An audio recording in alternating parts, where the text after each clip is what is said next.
For the second time in its history, SUNY will have a female leader. The SUNY Board of Trustees appointed Dr. Kristina Johnson as the 13th Chancellor of SUNY. She's a former dean of Duke's Engineering School who served as an undersecretary for the U.S. Department of Energy during the Obama administration. It's move-in day. And this year's incoming class of freshmen and transfer students is the largest in the college's history. It's also the most racially and ethnically diverse. Governor Andrew Cuomo says more than half of SUNY and CUNY students are receiving free education this semester. The State University of New York is offering help to students from Puerto Rico and the U.S. Virgin Islands. Those displaced by Hurricanes Irma and Maria will be offered in-state tuition rates for the current academic year. Empire State 6 at Maritime College is one of 2 vessels that has been activated by the U.S. Department of Transportation Maritime Administration that will embark on a mission to support relief efforts in Texas. Buffalo State College in the Buffalo Public School District announced plans Monday for an urban teacher academy at McKinley High School. Students who complete the 4-year program will be accepted into the college's teacher education program with 12 credits toward their degree. A new era begins for UB's Jacobs School of Medicine and Biomedical Sciences. The school's new $375 million facility is now open on the Buffalo Niagara Medical Campus. Zuberi's invention, which has been issued a patent, would eliminate the need to search for a flight data recorder in the event of an airline crash. For SUNY Fredonia and the undergraduate students who assisted in certain development aspects, this is a big deal. It's technology that's making its way to the classrooms. And while it may look like fun and games, it's helping students with their studies. Students attending SUNY Broome Community College could see a future at Cornell University. They've signed an agreement that will allow SUNY Broome students who meet certain academic standards to transfer to the College of Agriculture and Life Sciences at Cornell. To bring their ideas to life, the cape has like little Velcro on it. We join forces with fashion design graduate students from FIT. I like the rainbow effect. The designers spend weeks creating the perfect super suits. The football players at Brockport are getting to experience something the Golden Eagles haven't done in nearly 2 decades. Crandall will make the move across to Brand. Brand comes in and out to the front, shot, score! Score! There it is! Plattsburgh has done it! Plattsburgh becomes the first team to win 4 in a row. I have come home to the land of Oz, as they like to call it. That's right. I am here back in Oswego, and we are going to set the world's record, the Guinness World Record, for the longest conga line on ice. We reached out to the people at Walmart, and they want to give each one of you a 4-year scholarship.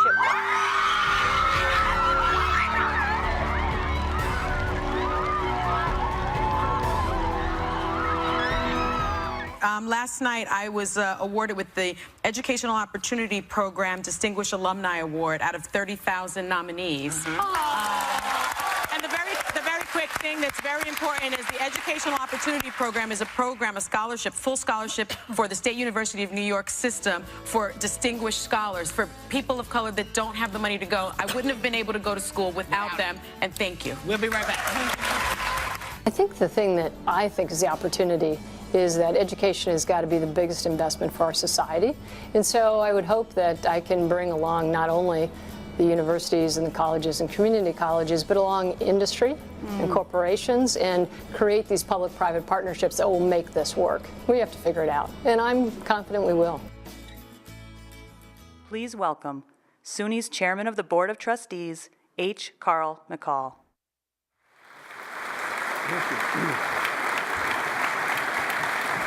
Thank you. Good morning. On behalf of the entire State University of New York, I want to welcome you to our State of the University System address. As you can see from the preceding video, we have had one exciting year. We have gathered together here in Albany at the new Capital Center. Isn't this a beautiful building? Wonderful. To celebrate our accomplishments and chart the course for the next 12 months and beyond. This is the moment we harness the power of our system. We do it proudly with my colleagues on the Board of Trustees, the stalwart leaders who work tirelessly to steward the State University in the right direction. I'd like our trustees to stand and to give them a round of applause for all that they do for us every day.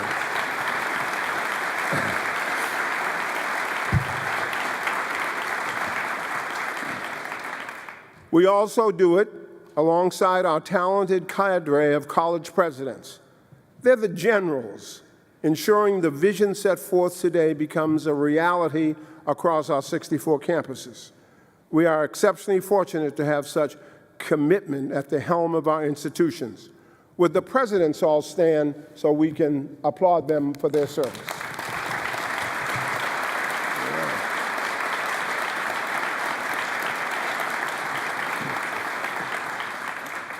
And we welcome elected officials.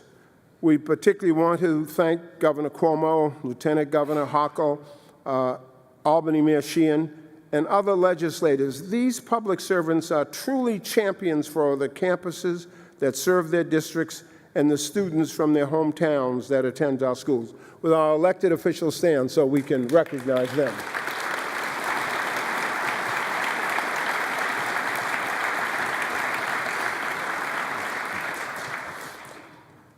Today is exciting. After 5 months of phenomenal leadership, today marks our Chancellor's first opportunity to address this audience and map out her vision for what SUNY can achieve.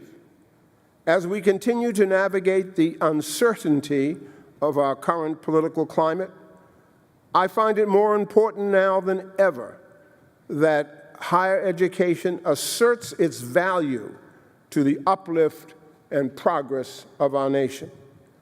We have a responsibility to provide the high-quality education that our children and citizens need to improve their lives and those of their neighbors. That is why today we should pause and listen to our Chancellor's strategy to strengthen our position. I could not be more thankful for having the chance to serve as chairman alongside such an innovative and transformative leader as Chancellor Johnson. I know that we will accomplish great things together. Today is an important moment to reflect on the road that we have traveled and the heights that we will climb. I earnestly charge each and every one of you in this room and those watching online to offer Chancellor Johnson your encouragement and your support as she endeavors to elevate the State University of New York's position on the national stage and thereby to lift up the great workforce of the future. SUNY is tremendously fortunate to call Dr. Johnson its Chancellor. She has accomplished incredible success in almost every field of human endeavor. She is a renowned inventor, diligent public servant, expert collegiate administrator, successful entrepreneur, and influential social architect. It is not possible to find a better chancellor. Please welcome the 13th Chancellor of the State University of New York, Dr. Kristina Johnson.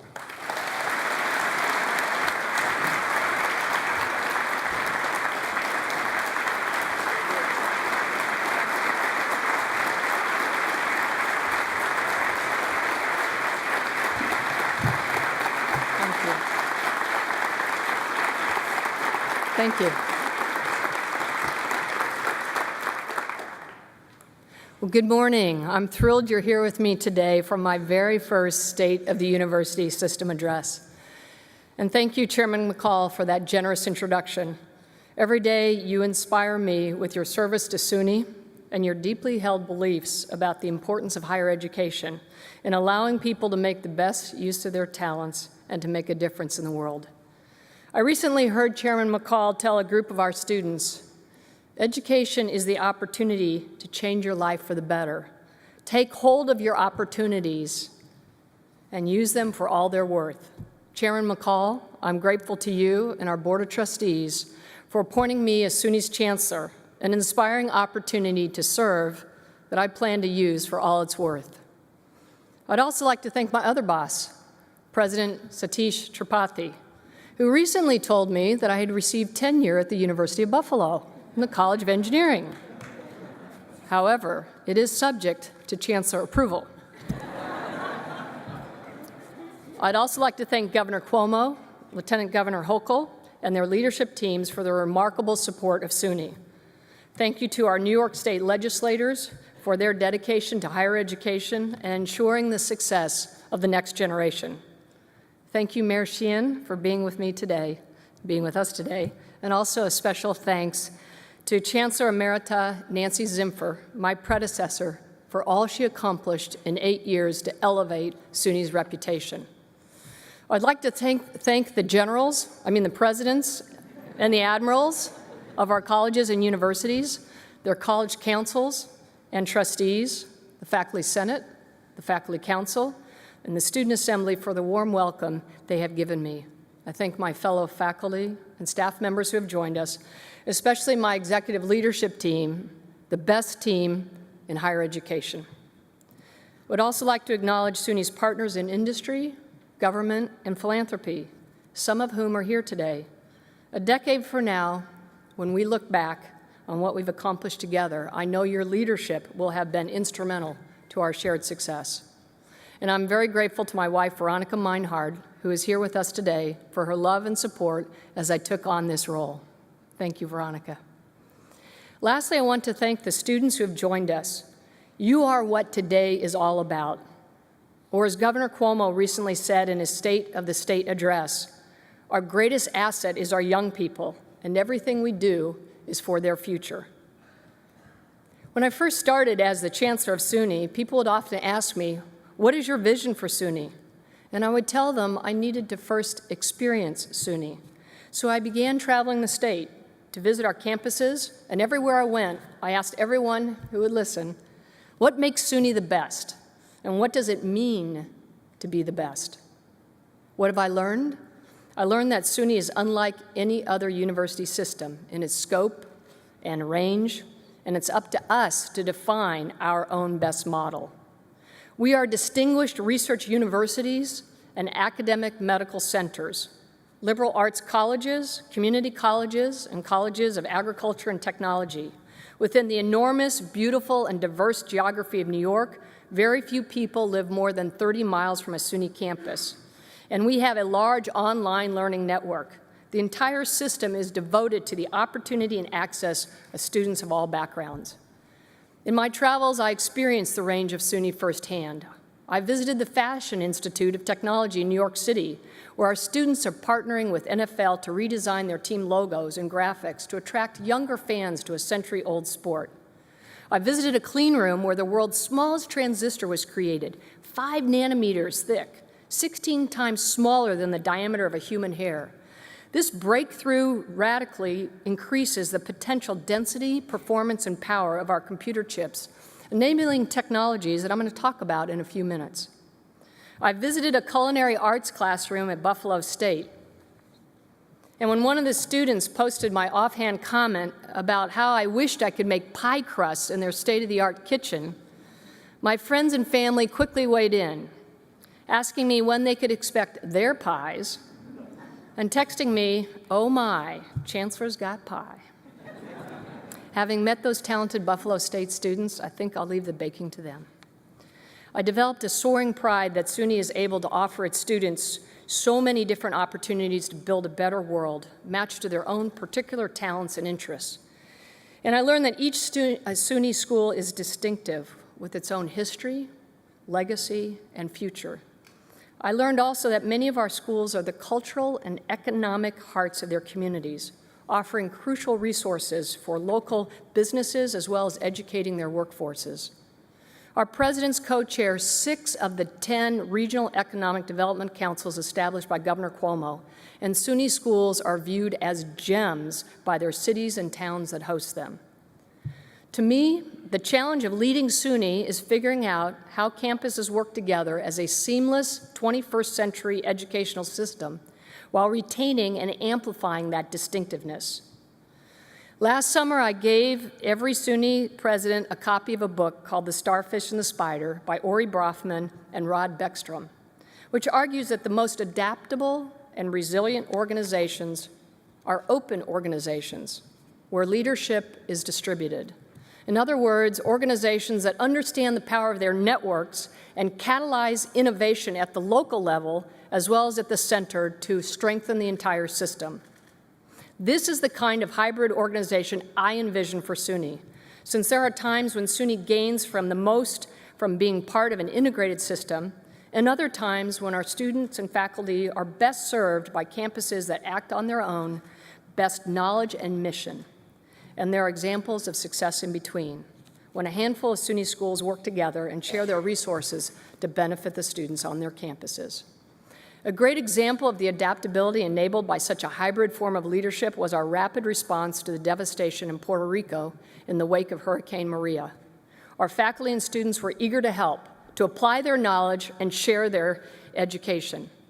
SUNY Maritime President Rear Admiral Michael Alfultas told me that given Maritime's resources, Puerto Rico recovery efforts were a natural focus for their school.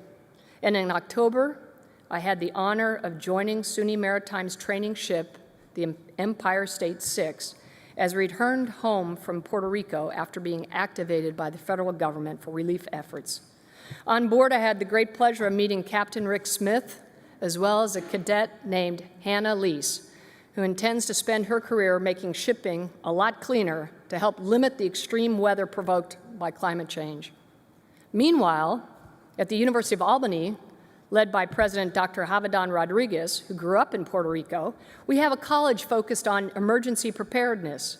This college is a national leader in research and education in the planning for, responding to, and recovering from national disasters, both natural and man-made. So my office connected the dots. Last fall, I asked Presidents Alfultas and Rodriguez to co-chair a task force to coordinate the SUNY efforts in Puerto Rico. And this spring, the task force will visit Puerto Rico to determine what SUNY can help to restore its infrastructure and to add resiliency to all of its systems. This trip will include some of our most passionately committed students, including a group called Acorns to Action, the brainchild of Isabella Kaplan of our College of Environmental Science and Forestry, which intends to ensure that rebuilding efforts are sustainable. And I'd like to ask all those involved in the relief efforts to stand now so that we may acknowledge their service.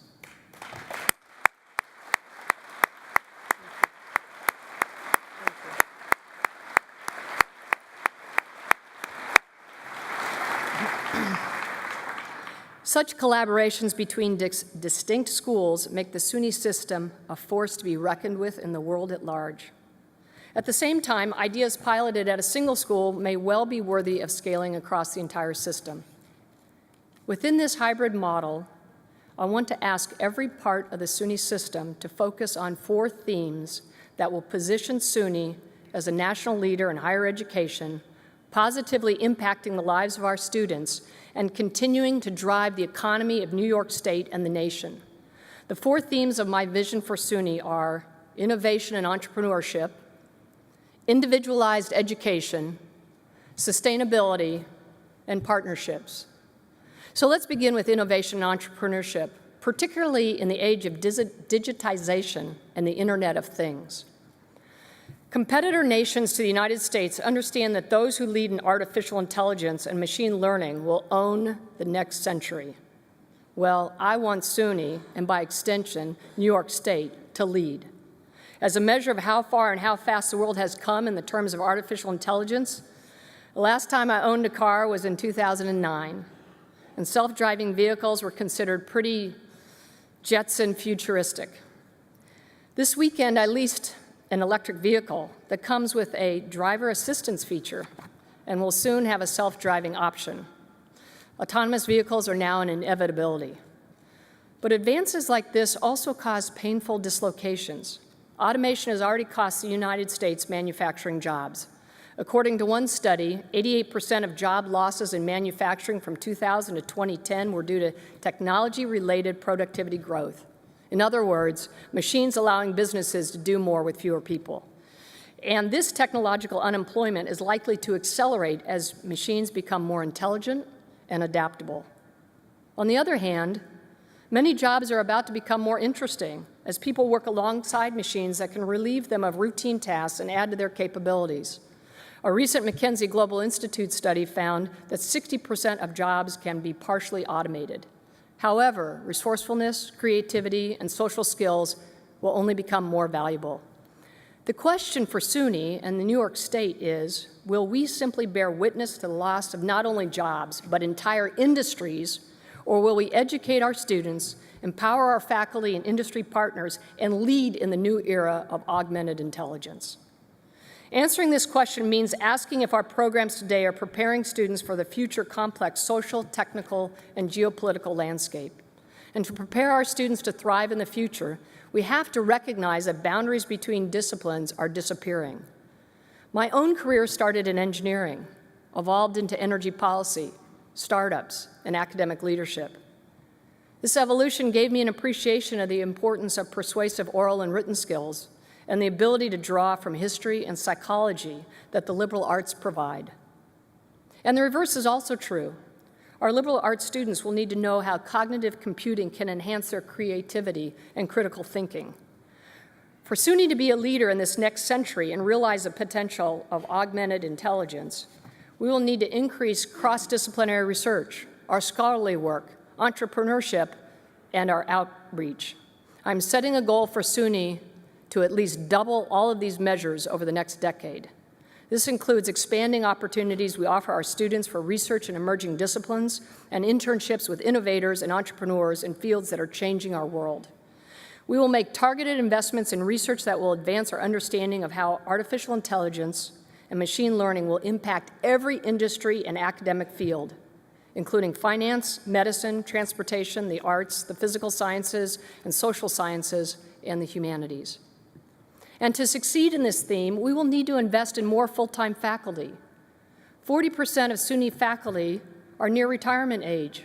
We have to hire new early career faculty now before we lose our distinguished faculty to retirement. We want the academic talent that we bring in to be able to learn from our current faculty so we don't lose our institutional knowledge and the rich histories of our campuses that will propel the explorations of the future. The next theme of my vision for SUNY, individualized education, will be enabled in part by advances in artificial intelligence and machine learning. Given the comprehensive nature of our system, SUNY has the opportunity to offer an individualized education to a degree that no other university system does. Individualized education is how we make the case for students to come to SUNY, as well as the way to establish SUNY as the leader in the higher education landscape. That means, first of all, helping students navigate the very complexity of SUNY, 64 campuses, 4,345 undergraduate degrees, 524 degree programs online, and 58,000 distinct classes. And we want to guide every one of our 1.3 million students to the best programs and opportunity for them individually. Our Empire State College, which serves working professionals, already is a leader in offering each student a customizable undergraduate degree program and the blend of on-site and online learning. Now the question is, how do we accomplish such custom tailoring at scale across the entire SUNY system? Data analytics and machine learning can help us here. Of course, the key to employing these tools is having a lot of data to learn from, which means that SUNY is uniquely positioned to provide this kind of educational opportunity for our students. As the distinguished computational neurobiologist and colleague Terry Sinofsky told me, he or she with the most data wins. This gives SUNY, with its huge student body and enormous alumni network, an important strategic advantage. However, as we use machine learning to help guide our students, we also need to be cautious about reinforcing existing prejudices. Speaking from my own experience, the 70s were not always encouraging to women to pursue degrees in engineering or become professors of engineering, undersecretaries, or clean energy CEOs. Our challenge is to optimize a SUNY education where encouraging each individual student to chart her or his own path and not be constrained by the stereotypes of the past. Our faculty and staff must also reflect the diversity of our students and changing demographics in the nation as a whole. We don't want a single individual to be discouraged from entering a field because he or she sees no role models in their classrooms. Another aspect of individualized education is helping our students to adapt to the challenges and opportunities they will face over their long careers. No matter what field a student decides to go into, you can bet that social networking, communication skills, and critical thinking will be required. So we will emphasize these adaptive skills in all we do. We will also give them enormous advantage of entering the workplace, having learned through experiences with internships, apprenticeships, research projects, and other out-of-the-classroom experiences that prepare them for their unique futures. We must recognize as well that rapidly advancing technologies and the need for new skills means that each of our students will have to continue to learn throughout his or her life. It is often said that people become obsolete in their fields within 5 years of graduating from college. How do we continue to refresh the knowledge gained by our SUNY graduates? One way is to develop the architecture for a dynamic education cloud, where our students can store and access every idea, note, lecture, book, paper, and problem set and have it automatically updated and enhanced as knowledge evolves, even after, and especially after, our students have graduated. We need to create what the Spanish philosopher Jose Ortega called just-in-time learning, where we teach our students what they need to know, when they need to know it, not just what we know how to teach. And by the way, 4 years after getting their degrees, 3 out of 4 SUNY graduates are still living and working in New York State. Therefore, if we at SUNY get individualized education and lifelong learning right, it will be an enormous benefit to our businesses and communities. An individualized education, as I see it, is not just about helping our students chart a path through our classrooms. It is about helping our students with different backgrounds, with different resources succeed. Thanks to the Governor's Excelsior Scholarship Program, coupled with the New York State Tuition Assistance Program and other state scholarships, half of our students now attend college tuition-free. Of course, students face challenges beyond tuition, including other financial concerns, academic barriers, and the general unpredictability of life. If we intend all our students to stay in school and finish their degrees, we need to be prepared to help. For example, I am so proud of a SUNY initiative currently being piloted on 7 campuses that addresses those family emergencies that can force even the most dedicated student to leave school by providing microfunds, often as little as $100, to students in need. We are extremely grateful to the Gertzner Family Foundation and the Heckscher Foundation for Children for supporting this Family Emergency Funds pilot program, and I'm excited to see what the results will bring. At one similar program at SUNY New Paltz, we've already seen where emergency funding helped 100 students, and 87 of them are on track to finish their degrees that might not otherwise been able to. We hope to scale this effort across all of SUNY. We also have to address the reality of student food insecurity. In his 2018 State of the State agenda, Governor Cuomo underscored the need for a food pantry at every one of our 64 campuses, and we are creating a task force to make that a reality. Our highest priority is to provide for our students a safe environment in which they can live and learn. And SUNY is a national leader on this front as well. We have created a Sexual Assault and Violence Response Resources website, or SAVER, which is a comprehensive source of information for victims of sexual and interpersonal violence, with policies translated into 100 languages. At the same time, we developed the Sexual and Interpersonal Violence Prevention and Response course, or SPARC, an online course that trains students in proven prevention techniques. We have freely shared this course with other colleges and universities across the country. The third theme I want to talk about today is sustainability, or our shared responsibility to preserve civilization. When we talk about climate change, some individuals talk about saving the planet. But the planet's been around for 5 billion years, and it's going to be around for another 5 billion years. It is human civilization our culture, and the environment that enables it that is currently at risk. How many people think that we can sustain civilization for 1,000,000 years or even 1,000 years? If we intend to last, we have to get a grip on our carbon emissions. And SUNY, as an engine of innovation, has a responsibility to lead. Certainly our students who are highly committed to sustainability want and expect us to break new ground on this front. Fortunately, our governor is one of the nation's most important leaders on this issue and a founder of the U.S. Climate Alliance, a coalition of 15 states and Puerto Rico that is committed to reducing greenhouse gas emissions to meet the targets set under the Paris Climate Accord.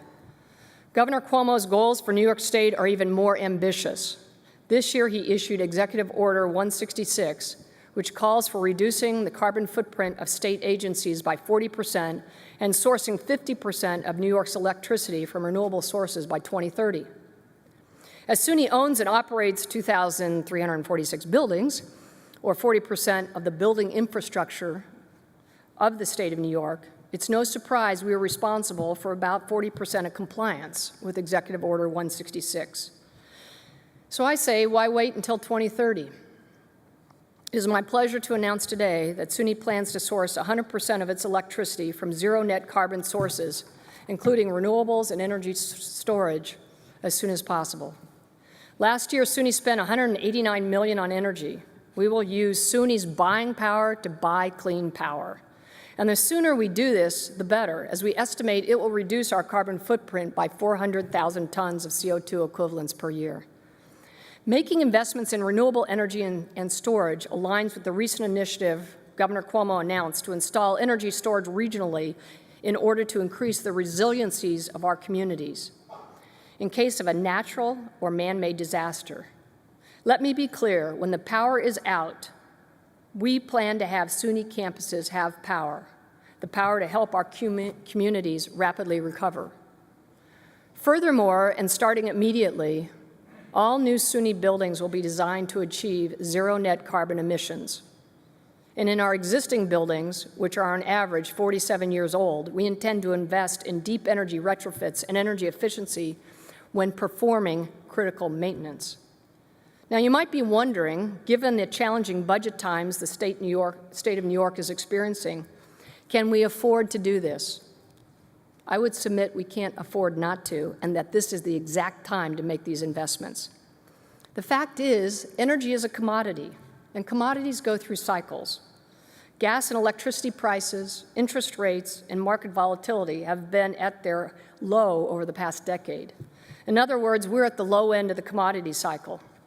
Market volatility, interest rates, and demand for clean electricity are expected to increase. Now is the time to lock in low power prices for the long term and perform deep energy retrofits before the costs of energy go up. Stony Brook University offers a great example of the benefits of doing that. Recently, they spent $5.7 million on upfitting a building that will reduce their energy costs by $800,000 per year, actually $832,000 per year. That's a 7-year payback on that investment. Carbon emissions will be reduced by 3,800 tons per year, and students, faculty, and staff will work and live in a more comfortable, energy-efficient environment. We would like to scale this program across all our campuses, and of course, we can't do this alone. The good news is we don't have to. I'm excited to announce today that SUNY and the New York State Energy Research and Development Authority, or NYSERDA, will be partnering with us on this effort. NYSERDA will help our campuses develop facility plans and co-fund an on-site energy manager at each eligible SUNY campus or region to identify areas for improvement, engage feasibility studies, and implement changes. Together, we will work to educate and expand the clean energy workforce of the state of New York, and we expect to see a ripple effect in terms of entrepreneurship as our faculty and students start new companies that can take the best practices learned at SUNY off campus into our local and global communities. I'd like to thank Alicia Barton, the President and CEO of NYSERDA, and Janet Joseph, NYSERDA Senior Vice President for Strategy and Market Development, for being such great collaborators. National Grid has been another great partner in energy and in readying our students for the rapidly expanding opportunities. In 2017 alone, National Grid hired 250 SUNY students and graduates. During the past year, it helped us launch 3 new academies to train our students for jobs in the energy industry, so that now our students at SUNY Farmingdale State, Hudson Valley Community College, the SUNY Morrisville Educational Opportunity Center, Erie Community College, and Onondaga Community College have this option, which is soon to be joined by an online program. And the president of the New York Operations for National Grid, Ken Daly, has committed to building on this clean energy partnership in the future. And this leads to my final theme, which is increasing and expanding such partnerships. SUNY benefits tremendously from its alliances with industry, government, agencies, nonprofit foundations, and international organizations. For example, when I visited Onondaga Community College in November, I learned the power of integrating a SUNY campus with community's K-12 education system. Onondaga has early college and concurrent enrollment programs at the high school level, partnerships for tutoring and academic enrichment at middle schools, and in the elementary school, programs that begin to set expectations to attend college for those students.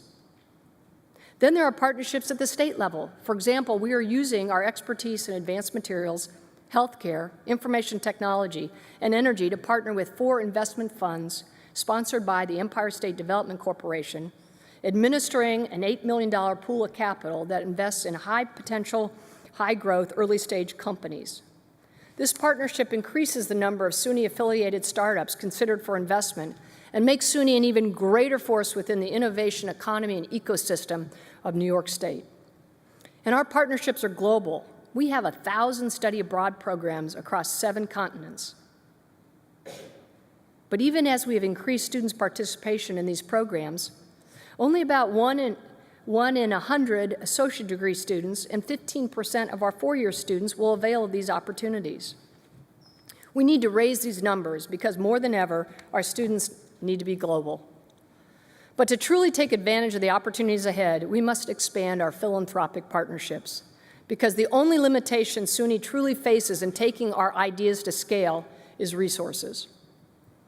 Many of our public university system peers have large endowments at the system level to support research and education. For example, at the end of the fiscal year 2016, the University of California system had a total of $8.3 billion in endowment funds, and the University of Texas system's endowment is $24.2 billion. While our individual colleges and universities have some endowment, right now the State University of New York system has 0. How can we be competitive with 0 when our peers are working in the billions? We need to change this. We need to create more endowed professorships, graduate fellowships, and undergraduate financial aid to attract the very best talent to SUNY and the state of New York. Again, it has to be a hybrid model where we put in place a system-wide endowment that feeds resources to our schools but does not compete with the philanthropic activities of the individual colleges and universities. In my view, the best way to do this is to build a system-wide endowment to provide matching funds when the alumni of SUNY invest in the future of their individual alma maters. We want to encourage that loyalty among our alumni to the unique campuses that set them on their path to a productive career and a rewarding life. Before I end today, I want to say something about the values at SUNY. We are an extraordinary example of a diverse, inclusive, and tolerant organization made up of driven people. We have to have the courage as a system and as individuals to make clear that SUNY is a place of opportunity for every single student seeking a great education and the desire to contribute to our society. So it is crucial that we commit to each other, we care for one another, we communicate, collaborate, and trust one another. I see my role at SUNY as establishing themes upon which we will build the future and connecting the dots between the many magnificent ideas and people emanating from the wonderfully distinctive colleges and universities that make up our system. The SUNY network truly is one of New York's most important resources, contributing to a pride of place in major cities and rural communities alike, fostering a high-tech economy, spurring entrepreneurship through the state, providing our homegrown businesses with the brilliant human capital they require, and educating young people to break the mold in a myriad of fields. Together, our graduates show all of us a better way. I'm so proud to serve as Chancellor of this organization, and to work beside all of you so that SUNY can lead as not just the biggest comprehensive public university in the country, but the very best public system of higher education in nature and the world. And I think we're well on our way. SUNY strong. Thank you.